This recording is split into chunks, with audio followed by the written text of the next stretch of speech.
जय भीम। थोड़ा दूर से बोलिए भाई, फिर से एक बार बोलिए जय भीम। बाकी बलिया का नाम ना खराब करिए। बलिया का इतिहास पूरे देश में जाना जाता है। सबसे पहले बहुजन समाज में जन्मे, समय समय पर जन्मे सभी संतों महापुरुषों को और महापुरुषों को नमन करते हुए बलिया जनपद के रखड़ा विधानसभा के नराव गांव के लोगों को मैं भीम आर्मी आजाद समाज पार्टी की तरफ से आप लोगों का आभार व्यक्त करता हूं कि आप लोगों ने जिस तरह से समय अपना दिया है और बैठे हैं। मुझे लग रहा है आप लोग यहाँ 10 बजे से आकर बैठे हुए हैं और इंतजार कर रहे थे, हमारे वक्ताओं का भाषण सुन रहे थे। मैं आप लोगों का पूरा एक बार आभार व्यक्त करता हूँ कि आप लोगों ने अपना कीमती समय निकालकर पार्टी के लोगों की बात सुनने का काम किया है। आज रसड़ा विधानसभा के नराव के इस गांव में भीम आर्मी आजाद समाज पार्टी के जो लोग, जो पदाधिकारी और कार्यकर्ता या समर्थक हैं या माननीय राष्ट्रीय अध्यक्ष जी के चाहने वाले लोग हैं, जिस तरह से आज इन्होंने, मैं ये समझ रहा हूँ कि आजमगढ़ मंडल में, हम आजमगढ़ में भी रहते हैं, वहीं के मूल निवासी हैं, फूलपुर विधानसभा के।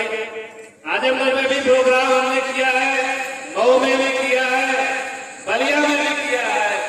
लेकिन इस बागी बलिया की सरजमी पे जिस तरह से हमारी माएं, बहनें, बेटियां अपना समय निकालकर घर का कामकाज छोड़कर पूरा दिन माननीय राष्ट्रीय अध्यक्ष बड़े भाई एडवोकेट सांसद नगीना चंद्रशेखर आजाद जी के कार्यकर्ताओं को सुनने का काम किया है। मैं उसके लिए बहुत बहुत आभार व्यक्त करता हूँ अपनी माताओं, बहनों का और बेटियों का।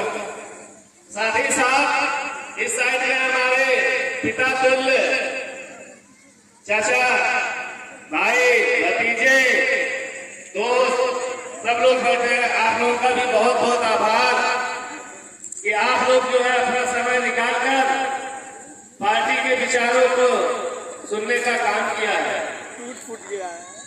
मैं भीम आर्मी आजाद समाज पार्टी के जिला कार्यकारिणी से लेके बूथ स्तर तक के जितने भी पदाधिकारी हैं और विधानसभा स्तर तक के, मैं उन सब लोगों का आभार व्यक्त करता हूँ कि आप लोगों ने इतना बढ़िया प्रोग्राम करवाया है बलिया की सरजमी पे कि आप लोग आज फिर से एक बार बागी बलिया का नाम रोशन किया है और आदरणीय राष्ट्रीय अध्यक्ष जी के नाम पर इतनी भीड़ इकट्ठा की है। हमारी माताएं, बहनें जागरूक होकर उनके कार्यकर्ताओं की बात को सुनने के लिए आए हैं कि राष्ट्रीय अध्यक्ष जी का क्या मैसेज है, क्या उन्होंने कहा है कि जाके अपने लोगों के बीच में पार्टी की बातों को बताइए, उनके विचारों को बताइए और राष्ट्रीय अध्यक्ष जी के संघर्षों को बताइए।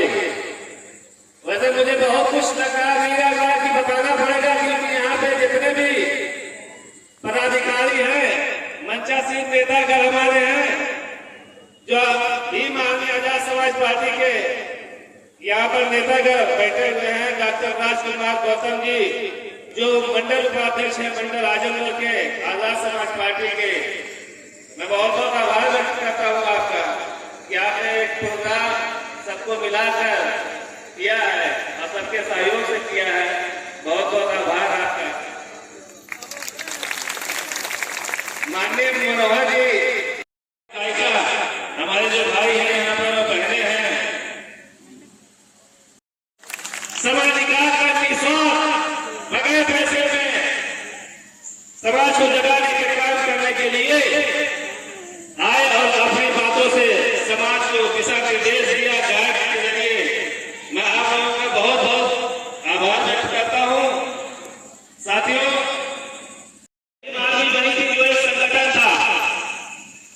संगठन में भीम आर्मी के चीफ माननीय राष्ट्रीय अध्यक्ष जी और उनके साथ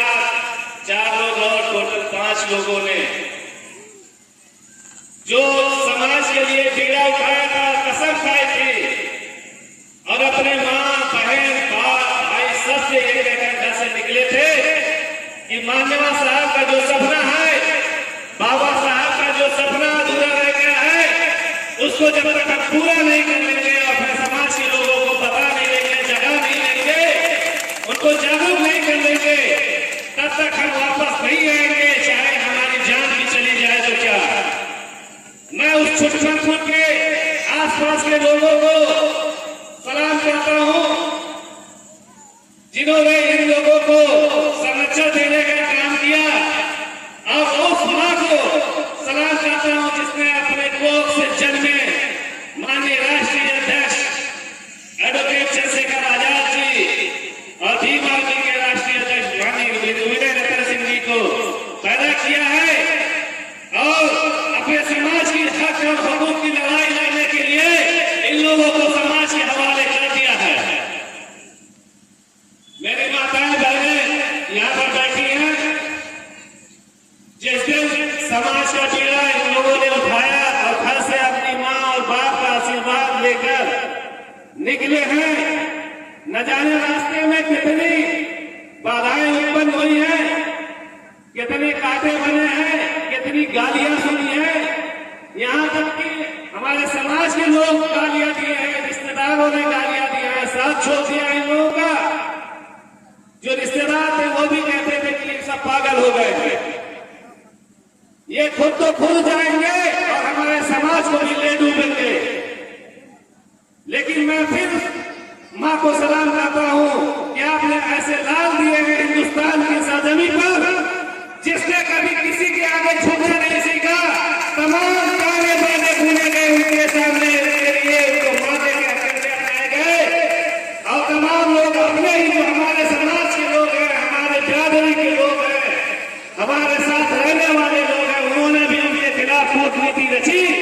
लेकिन इन दोनों नेताओं ने अपने आप को जिस दिन अपने मां की दुआएं लेकर घर से निकले थे कि या तो हम समाज को जागरूक करके मानवा साहब का और डॉक्टर बी.आर. अम्बेडकर साहब का सपना पूरा करके वापस नहीं लौटेंगे, चाहे हम गोलियों से भून दिए जाए, चाहे हमें मार दिया जाए, चाहे हमें जेलों के पीछे डाल दिया जाए। माननीय राष्ट्रीय अध्यक्ष जी के साथ जो हुआ, साथियों मैं तो पूरा नहीं बता सकता क्योंकि समय बहुत ज्यादा लग जाएगा, लेकिन छुटपुर में उन लोगों ने जो अपना दायरा तय किया था 20 किलोमीटर के अंदर एरिया कवर करना शुरू किया था।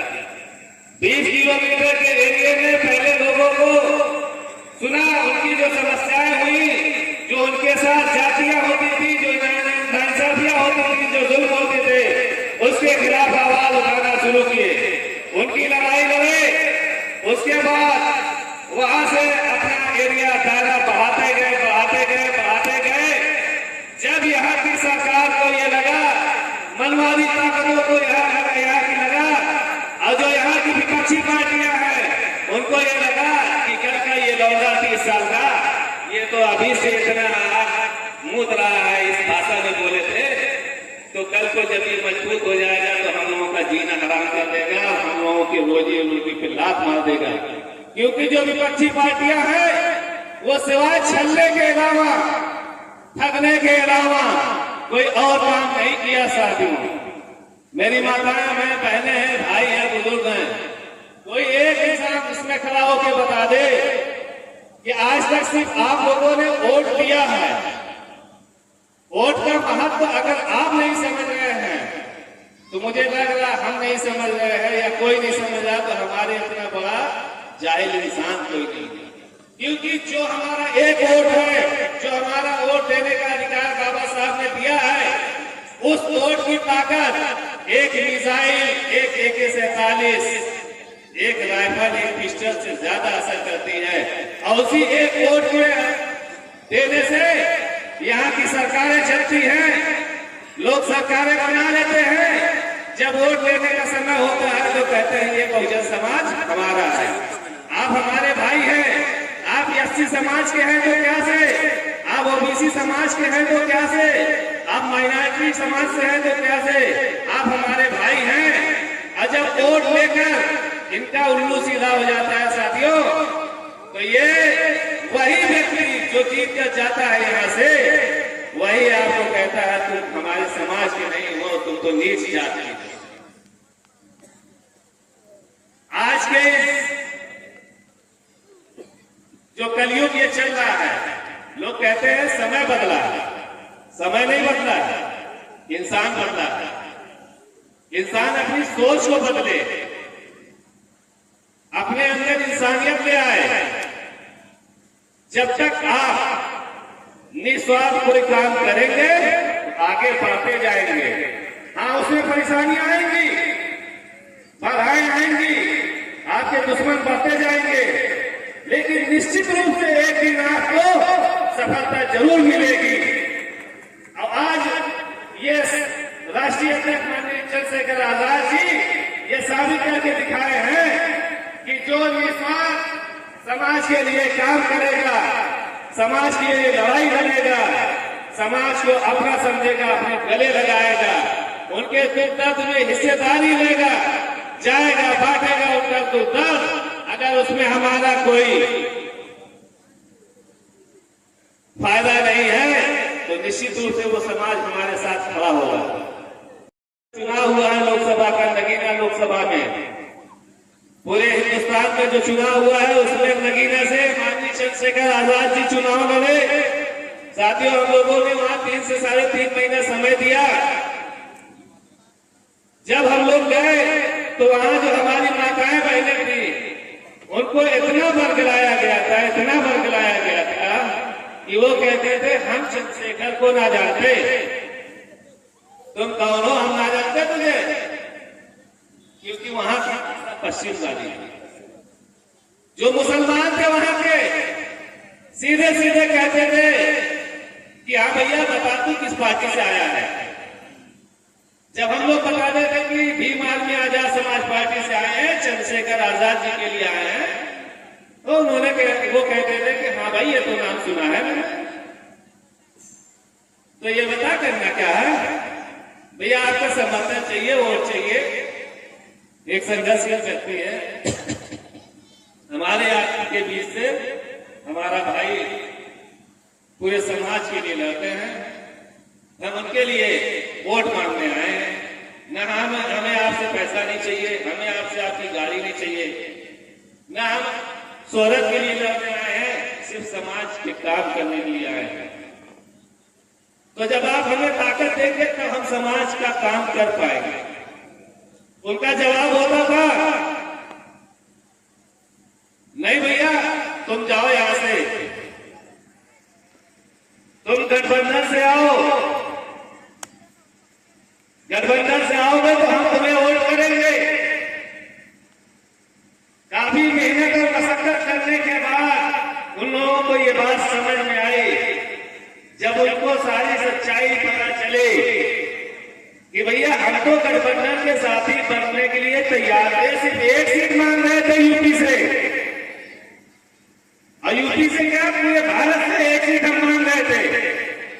लेकिन हमारे विपक्षी पार्टियां जो थी उनको ये हजम ना हुआ, उन्होंने सीधे कहा कि ना चंद्रशेखर के लिए हमारे लिए नासुर बन जाएगा। अब ये आप समझ सकते हैं कि कौन कह सकता है।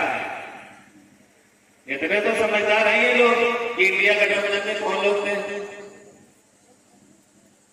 उन्होंने कहा कि अगर ये एक चंद्रशेखर नहीं है कि सिंगल चंद्रशेखर जीत जाएगा, ये सिंगल चंद्रशेखर हमारे 400 सांसदों को भारी रहेगा। 543 सांसद जो वहां पर बैठते हैं उन सबका मुंहतोड़ जवाब देने का काम करेगा, चाहे वो सपा या बसपा या कांग्रेस या भाजपा के कोई भी सांसद हो, उन सबका जवाब देने का काम करेगा।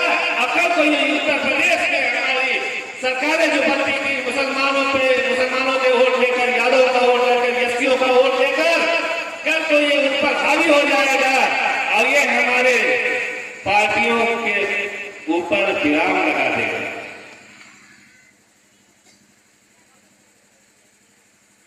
दिलों में कौन सी मोहब्बत डाल दी है चंद्रशेखर आजाद जी के लिए कि उस भाई सिपाही के लिए अगर कोई एक शब्द बुरा बोलता था तो उसको मारने के लिए ये दौड़ा देते थे। इंडिया गठबंधन की जो वहां पे ऑफिसें थी, कार्यालय थी, उनकी बिजलियां कटवा दिया लोगों ने, उनके कार्यालय को नहीं चलने दिया। ये नहीं कि चंद्रशेखर आजाद जी के सिपाही ने या उनके लोगों ने या भीम आर्मी के लोगों ने, नहीं, वहां की जनता ने, उन्होंने कहा अब हमें समझ में आया कि ये इंडिया गठबंधन क्यों नहीं चंद्रशेखर आजाद जी का सपोर्ट कर रही है। ये सब के सब दोगले चरित्र के लोग हैं, मुंह में राम बगल में छोड़ी। मौका पाए, आगे आप लोग समझदार हैं, नहीं कहेंगे कुछ। जब ये समझ गए तो वहां पर बसपा बची, जो मान